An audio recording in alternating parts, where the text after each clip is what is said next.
Hi everyone, Marty here alongside Nathan Vella from Capy Games. Back from Toronto again. We're back. I know. I feel bad that you had to come 5 times this week, but I know you're always wearing the same shirt, which is kind of weird. Yeah, like, strange. Yeah.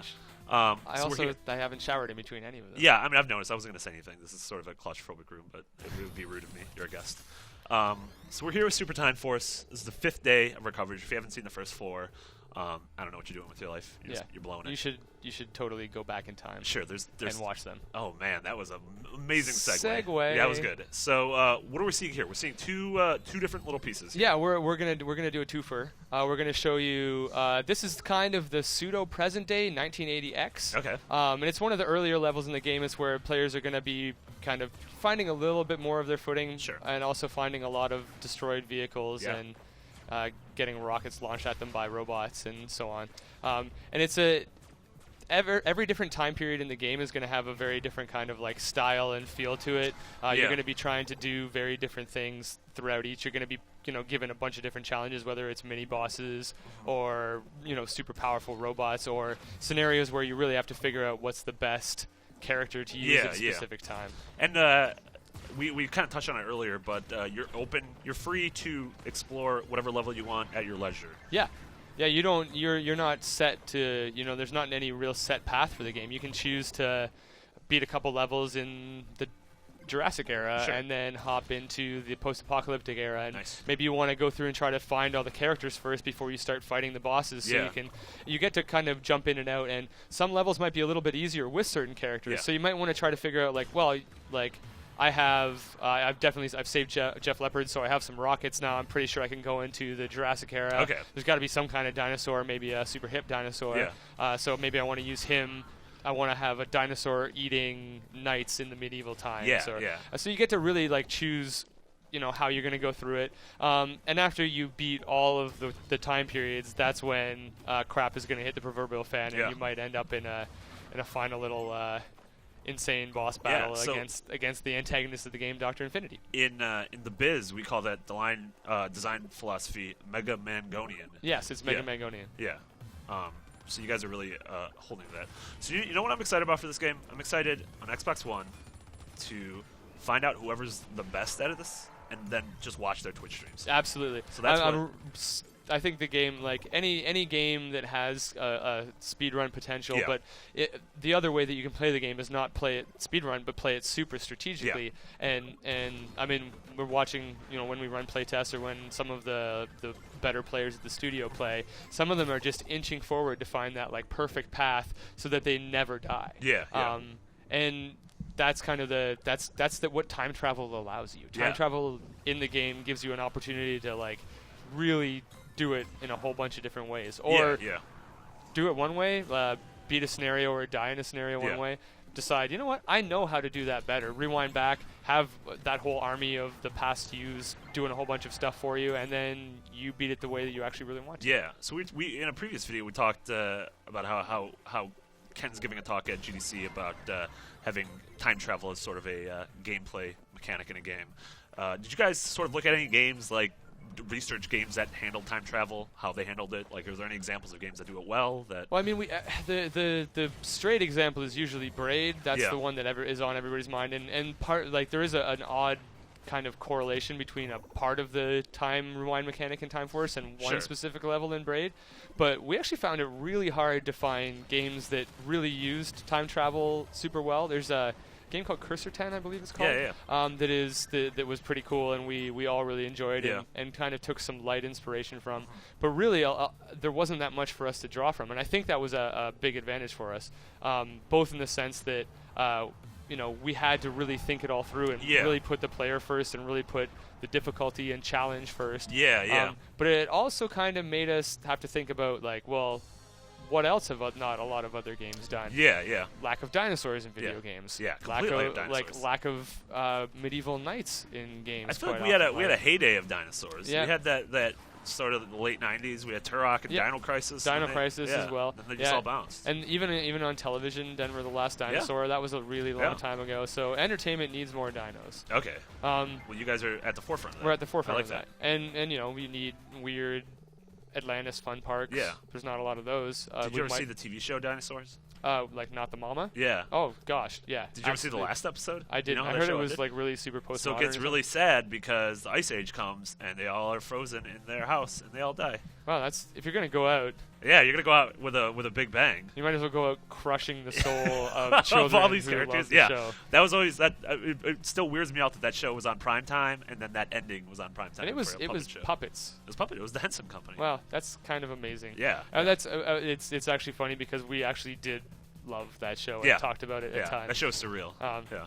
So Ken, who's playing the game right now, who's also the co-creator and lead programmer on it, is going to jump forward to back into the post-apocalypse, and we're going to show you one of the boss battles, which takes place in the Thunderdome. The Thunderdome? Yes. Okay, I'm all on board for that. So yeah, Ken's been, if you watch our other 4 videos, Ken's been playing the game the entire time, allowing us to talk, because talking and playing video games at the same time is very tough. Super hard. I feel bad for those pigs, I'm going to be honest. And also Ken is the best surprisingly good at the game. Surprisingly good at the game he created? But he's also really good at not playing it perfectly, so the viewers get a chance to see how the game actually works. Look at this. That's the quality of man Kenneth is. It's controlled chaos. Yeah, it is. So you're in the Thunderdome, you're kind of in this like arena style, and you're fighting against a Coca-Cola sign-holding alligator-dressed brute. Okay. He's hiding behind a machine. Yeah, like he starts off hiding behind the machine. And the way that boss battles work is slightly different than the levels in that you're not trying to like progress forward. You're actually trying to figure out how to both stay alive, but also what characters work best against these phases. Yeah. And seeing that you only have that finite amount of time, and you need to, and amount of like rewinds you have, and so you need to sort of marry those in the middle and be able to figure out how to actually defeat this alligator man. Yep. And so he does his slam attack, and Kenneth has figured out that if I jump on and stand on top of one of those grates, then that's my safe spot. And so now that he's learned that, he can put some stack some characters up, shoot some rockets, or die immediately, either or. And it happens in the game because it's again, I keep coming back to it, but I think that the challenge is a very important part of it. Tough but fair. It's like it's the Judge Judy of Xbox Live Arcade games. Yeah, of run and gun platformers. Yeah. So this is hopefully May or June coming to 360 and Xbox One. Yep, simultaneous release if everything goes super well. That's very exciting. Players will get a chance if you came to the new gen.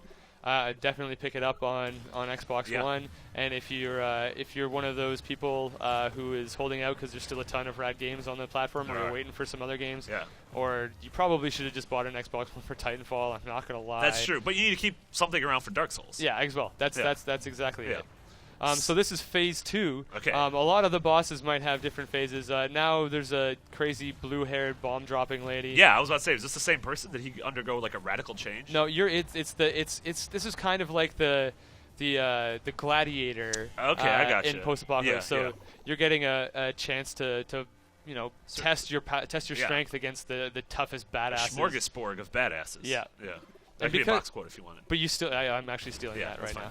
Copyright. Okay. But because it's actually like you have to do it within 60 seconds, you also need to think about how you're managing your time. So you're managing lives, you're managing characters, you're managing time.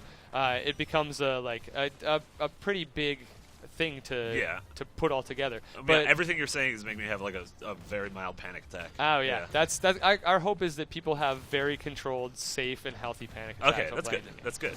But the game is always going to be super fair to players. There's always going to be a way to pick the right spots, use the right characters. And also you're gonna learn how to use time travel to your benefit.